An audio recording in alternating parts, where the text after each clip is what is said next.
CNE news में आप सभी का स्वागत है और अब लेते हैं खबर विशेष की ये खबर।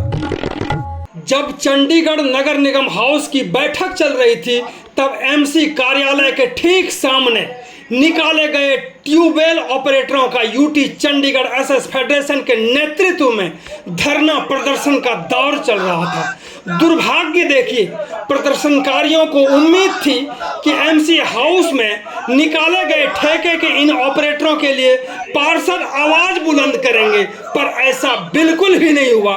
प्रदर्शनकारियों का नेतृत्व कर रहे फेडरेशन के प्रधान रंजीत मिश्रा ने नगर निगम कमिश्नर, मेयर और पार्षदों को सीधी चेतावनी दी है कि यदि निकाले गए कर्मचारियों की बहाली नहीं हुई तो परिणाम गंभीर होंगे।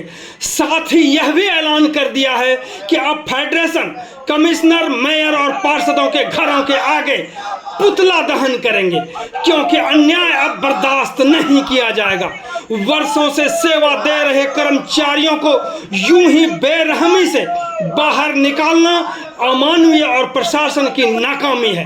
फेडरेशन के नेताओं ने साफ कर दिया कि यह लड़ाई अब आर पार की होगी। फेडरेशन ने यह भी कहा कि अगला कदम राजभवन की ओर होगा। तो सुनते हैं UT चंडीगढ़ SS फेडरेशन के प्रधान रंजीत मिश्रा को। बिल्कुल सर, आज हमें यहाँ पे आना पड़ा। मैं पहली बात तो कर्मचारियों की तरफ से, फेडरेशन की तरफ से CNE न्यूज का धन्यवाद करूंगा, जो जन जन तक कर्मचारियों की आवाज आप पहुंचाते हैं। दूसरी बात सर कि यहाँ आज हमें आना पड़ा, यहाँ इसलिए रोज प्रदर्शन रखा गया है कि आज हाउस की मीटिंग है और आज हाउस की मीटिंग में सभी मेयर मैडम भी है, सभी 35 काउंसलर भी हैं, चीफ साहब भी बैठे हैं और कमिश्नर साहब भी बैठे हैं। शायद इनको इन गरीब कर्मचारियों की आवाज वहां MC तक पहुंचे या यहाँ से गाड़ियां गुजर के अंदर जो MC में घुसे तो ये देखे कि वो कर्मचारी आज यहाँ रो रहे हैं जो 2003 से लेके 18-20 तक काम करते आए हैं। कोरोना काल में उनको लेटर तक इशू किया गया है एग्जीक्यूटिव इंजीनियर की तरफ से, वो भी लेटर हमारे पास पड़ा है बतौर प्रूफ। उन कर्मचारियों जो कोरोना काल में अपनी जान जोखिम में डाल के शहर वासियों को पानी का पिलाने का काम किया, वो कर्मचारी भी आज बाहर हैं। आज नए कर्मचारी लगाए जा रहे हैं, 2024-25 के कर्मचारी लगाए जा रहे हैं। तो ये तो सीधा सवाल मेरा कमिश्नर साहब से है कि अगर आप मुखिया हैं MC के तो आप कर क्या रहे हैं? कभी आप स्मार्ट सिटी के कर्मचारियों को निकाल देते हैं, कभी आप पब्लिक हेल्थ के फायर वाले कर्मचारियों को निकाल देते हैं, कभी आप ट्यूबवेल ऑपरेटर जो इतने सालों से काम कर रहे हैं उनको निकाल देते हैं। ना कोई वरीयता है, ना कोई लेबर लॉ है, ना ही कोई संविधान की कोई डर है, ना ही इनको कोर्ट का डर है। तो ये कमिश्नर साहब को मेरी खुली चेतावनी और चैलेंज है कि वो पहली बात तो लिस्ट आउट करवाएं। जो 664 कर्मचारी काम कर रहे थे, जिसमें 200-250 कर्मचारी सिर्फ सैलरी लिए काम नहीं किए, ग्राउंड लेवल पे कहीं उन्होंने ड्यूटी नहीं किया।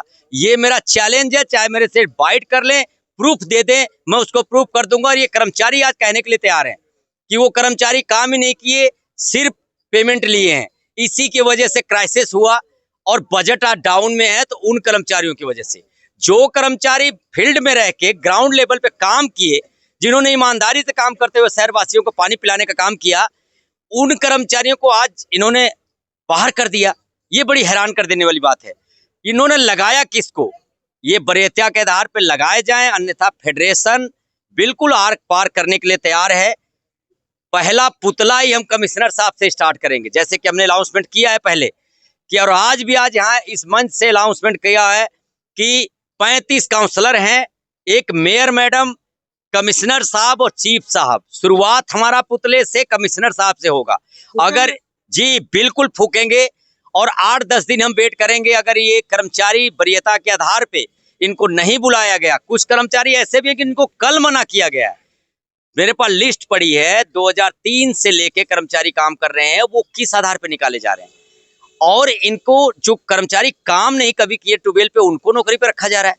ये आप देखिए, ये एग्जीक्यूटिव इंजीनियर अगर ये कॉन्ट्रैक्ट के मुलाजिम थे तो ठेकेदार को पास बनाना चाहिए था। इसको म्युनिसिपल कॉर्पोरेशन ने पास बनाया हुआ, कोरोना काल से लेके काम करते आए हुए। ये क्या हो रहा है तमाशा, ये समझ में नहीं आ रहा है कि उन कर्मचारियों को निकाला जा रहा है जिन्होंने देश के कोरोना काल में शहरवासियों के साथ अपने बच्चों की और अपनी जान जोखिम में डाल के सर्विस करते रहे। तो ये बहुत बड़ी दुर्भाग्य है हमारे प्रशासन का। क्या आप इसको लेकर के कमिश्नर से ही बात करेंगे या पुतला फूकेंगे? इसके लिए गवर्नर वगैरह से भी कोई बात होगी क्या? क्यों सबसे बड़ा अफसर चंडीगढ़ शहर का गवर्नर ही होता है, ना कि कोई और। मैं गवर्नर साहब से आपके माध्यम से बताना चाहूंगा, अगर मेरा मैसेज इन कर्मचारियों का दुख दर्द गवर्नर साहब तक पहुंचे तो उन्होंने जो एक फॉर्मेलिटी रखी हुई है, मैं 2 दिन से ट्राई मार रहा हूं मेल पे, वो मिलने का टाइम नहीं मिल रहा। मुझे पता चला है कि वो सेक्रेटेरिएट में बुधवार को टाइम देते हैं, लेकिन उसमें हमें 2 दिन से टाइम नहीं मिला है। मैं फिर भी ट्राई करता रहूंगा और गवर्नर साहब से ये जरूर मैं फरियाद करूंगा और लेटर भी अब लिखूंगा और उनके तक ये मैसेज पहुंचाऊंगा कि यहाँ जो अनियमितताएं हो रही है उसको आप देखें, क्योंकि आप पूरे शहर के मुखिया हैं और ये वही अधिकारी हैं जो हरियाणा पंजाब से आते हैं। हरियाणा में आप देखिए कि हरियाणा सरकार वहाँ पॉलिसी बना के ठेकेदारी प्रथा तोड़ के उनको प्रशासन के थ्रू रख रहा है कि उनको कोई दिक्कत ना हो। पंजाब के अधिकारियों को सब डीसी रेट पे कर्मचारियों को रख दिया गया, लेकिन ये वही कर्मचारियों का वहां पे काम करने वाले यही ISPCS हैं जो आप यहाँ पे आके आपका नियत बदल जाता है, आपका रूल चेंज हो जाता है। आप पंजाब का रूल नहीं लगाते हो ना हरियाणा का लगाते हो। ये कौन सी सीरिया का ये रूल है जो कर्मचारियों को, पुराने कर्मचारियों को निकाल दो, नए कर्मचारी रख लो। तो ये अनियमितताएं जो हो रही है इसको रोकें, अन्यथा ये बड़ा प्रदर्शन करने पे मजबूर फेडरेशन को ना करें। अब ये कर्मचारी जो हैं इनको जल्द से जल्द वरीयता के आधार पे बुलाएं और इनको रखें, नहीं तो मैं तो सभी का दरवाजा खटखटाऊंगा, चाहे गवर्नर साहब का हो, चीफ सेक्रेटरी साहब का हो, चाहे हमारे MP साहब का हो, चाहे कमिश्नर साहब का। और अगर नहीं कहीं बात बना तो MP साहब तो आप लोगों से वोट मांगने के लिए जाते थे, लेकिन इस काम में जो भी आप लोग डिमांड कर रहे हैं MP साहब का कोई हमने नहीं देखा कोई बयान आया है। हाँ, अभी तक तो नहीं आया, लेकिन मैंने लेटर मार्क कर दिया। उनसे मुलाकात अभी नहीं हो पाई है, क्योंकि जब मैंने फोन किया था उनके PA साहब को तो पता चला कि दिल्ली में है, लेकिन मुझे आश्वासन दिया गया था कि दिल्ली से आएंगे तो हम बुलाएंगे, लेकिन अभी तक कोई मैसेज नहीं मिला है, ना वो आए हैं या नहीं ये भी नहीं पता है। लेकिन मैं आपको बता दिया कि उसमें MP साहब भी अछूते नहीं हैं। जब हमारा कहीं काम नहीं होगा तो हम सबका दरवाजा खटखटाएंगे, लास्ट में मैं कोर्ट का दरवाजा खटखटाऊंगा। MP साहब का पुतला फूकेंगे कि नहीं जो मनीष तिवारी हैं? बिल्कुल। अगर देखो हमारा काम नहीं होता तो शहर के MP है, जिम्मेदारी उनकी भी उतनी बनती है जितनी इन अधिकारियों की है। और अभी मैं हाउस में था, हाउस चल रहा है, वहाँ पे मीटिंग हो रही है, वहाँ पे किसी पार्षद ने इस मसले को नहीं उठाया है अभी तक। इसके पहले 1-2 ने उठाया था। ये तो बड़ी विडंबना है। मैंने 35 काउंसलरों को बाई डोर टू डोर उनके घर में भेजा है, सभी को लेटर भेज दिया है। ये कहीं न कहीं ये आशंका मुझे है कि सभी काउंसलर भी इसके साथ मिले हुए हैं और जो बंदे लगे हैं, जो कर्मचारी लगाए गए हैं, वो कहीं न कहीं फिर काउंसलर और JSDO और एक्सियन सभी की मिली भगत है। अगर आपका ये कहना है कि वहाँ पे आवाज भी इनकी नहीं उठाई गई है तो इसका मतलब कि इन काउंसलरों का भी पुतला फूकने पे हमें मजबूर किया जाएगा। हाँ जी, नरेश कौंडल जी सर हमें अफसरों से ये आश्वासन मिला था कि आपको सीनियोरिटी वाइज ही रखा जाएगा। तो ये हमारी डिवीजन नंबर 3 सर्व डिवीजन 10 से ये लिस्ट जारी हुई थी। ये यहाँ से 2016 तक इन्होंने लिस्ट जारी की गई थी। मेरी ड्यूटी भी RN 114 फेज 2 राम दरबार में थी। मुझे 24 जुलाई को फ़ोन आया कि आपकी ड्यूटी नहीं रही और मेरी जगह कोई और बंदा भेज दिया वहाँ पर। वो लड़का मुझे नहीं पता कब की ज्वाइनिंग है उसकी, मेरे से बाद ही ज्वाइनिंग है, 17 या 18 के बाद ही उसकी ज्वाइनिंग है। पर ये है कि सीनियोरिटी वाइज नहीं रखे जा रहे हैं। अब आपका इसमें आपने कब ज्वाइन किया था? सर 2015 में। ये सब इसमें लिखा हुआ है, जो लिस्ट है। मेरा 40 नंबर पर नाम है इसमें, नरेश कौंडल। ये मेरे 1 फरवरी 2015 की है, 1/2/2015 की मेरी ज्वाइनिंग थी। पर इसमें कुछ नहीं है, लिस्ट में कुछ नहीं है। कोई बंदे अपनी मर्जी से रखे जा रहे हैं, अफसरों की मनमानी से रखे जा रहे हैं, ठेकेदार के पास जा रहे हैं। ठेकेदार ये कह रहा है कि मैंने आपको नहीं निकाला है। मेरी आपके साथ कोई निजी दुश्मनी नहीं है। अफसरों के पास जा रहे हैं तो उनका कोई संतुष्ट हमें जवाब नहीं मिल रहा है। वो कह रहे हैं हम देखते हैं बस। आपका शुभ नाम क्या है? निर्मल यादव। निर्मल यादव। हाँ। आपने कब ज्वाइन किया था ये ऑपरेटर के तौर पे? 2008 में। 2008 में। हाँ। अभी आपकी उम्र कितनी है? हमारा अभी 58 साल है। 58 साल, यानी 2 साल और नौकरी कर सकते हैं। कर सकता हूँ बस। कैसे हटा दिया गया आप लोगों को? हटा दिया कि अब बंदे के दूसरा बंदे रख रहे हैं। दूसरा कौन, पुराने नए या कौन? नहीं पुराने तो है ही नहीं, नए सब लग गए हुए। तो आप गए वहाँ पे अधिकारियों को कहने के लिए? कहने के लिए गया, बोलते तोरा नहीं होगा। क्या कहा? नहीं होगा।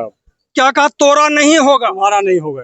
अच्छा, फिर अब क्या करोगे? खत्म। अब यही जो देखिए 1998 में इन्होंने बतौर ऑपरेटर काम शुरू किया ठेकेदार के साथ। नहीं, मैं मस्टोल में था पहले। 2 साल तो मुझे तनख्वाह 98 में मस्टोल में था। उसके बाद में 2002 से ट्यूबवेल में लगा हूँ। मास्टर रोल पे। हाँ जी। हाँ। 98 में था। फिर उसके बाद 2001 से मैं उसमें लगाऊँ, ट्यूबवेल पे लगाऊँ, ट्यूबवेल में काम करूँ। जान है, खाया है कि नहीं? चलो मैं 98 से, नाम बताओ अपना। हरि प्रसाद है मेरा नाम।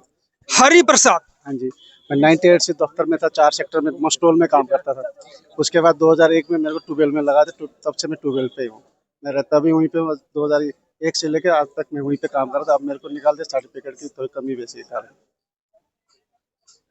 तो 1998 से काम कर रहे हैं, इसके बाद भी हरि प्रसाद को हरि के इशारे पे नौकरी से निकाल दिया। धन्यवाद आपका। CNE न्यूज के साथ बने रहने के लिए आप सभी का बहुत बहुत धन्यवाद।